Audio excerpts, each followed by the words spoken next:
Lecture audio du conte La poutre du coq de Jacob et Wilhelm Grimm par Valérie Alain.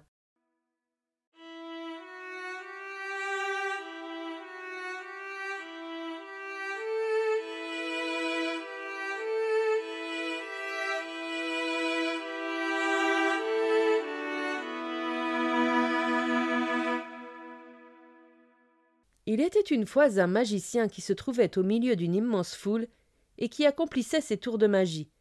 Entre autres choses, il fit s'avancer un coq qui souleva une lourde poutre et qui la porta comme si celle-ci était aussi légère qu'une plume. Or, il y avait dans l'assistance une petite fille qui venait de trouver un trèfle à 4 feuilles et qui, grâce à cela, était devenue si intelligente qu'elle ne pouvait plus être dupe d'aucune tromperie. Elle s'écria alors « Regardez, bonnes gens, ne voyez-vous pas que c'est un simple brin de paille, et non une poutre que porte ce coq ?»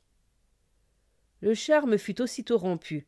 Les gens virent ce que c'était en réalité et chassèrent le maître en sorcellerie qui dut partir sous les huées.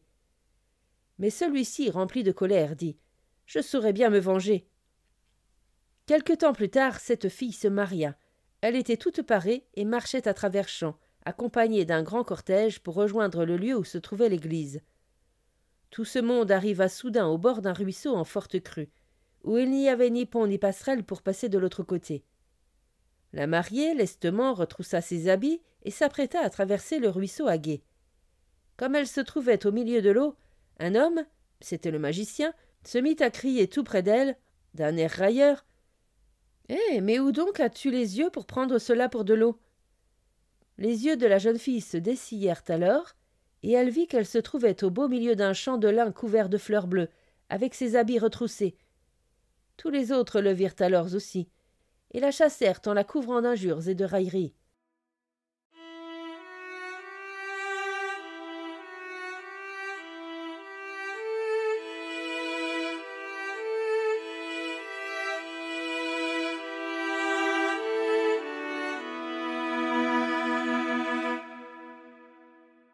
Fin de la lecture du conte La poutre du coq. Merci de votre écoute. Je vous rends vos oreilles. Cœur avec les doigts.